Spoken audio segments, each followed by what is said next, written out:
কোনো দল এটা নিয়ে কোনো কথা বলল না, আপনারা এটাকে নিজের গায়ে যে মাখালেন এটা ঠিক হয়নি। আর এই জাতীয় বার্তা যখন আমরা দেই তখন যদি আপনি বলেন যে পারলে রাজনীতিতে আসেন, পারলে দল করে দেখান, এটা হইল? তো যশোরের প্রোগ্রামের এক ভিডিওর পেছনে আমাদের কিছু দিনী ভাইরা 6 বছর আগের এক অডিও ব্যাকগ্রাউন্ডে জুড়ে দিয়ে বিভ্রান্তি ছড়ানোর জন্য সোশ্যাল মিডিয়াতে ছড়িয়ে দিয়েছে।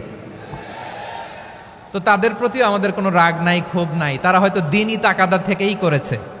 বিশাল মাঠ, আমি তো বাংলাদেশের অলমোস্ট অধিকাংশ জেলায় গিয়েছি, এই এমসি কলেজের ময়দানের মতো মাঠ আমার চোখে আর পড়ে নাই বাংলাদেশ।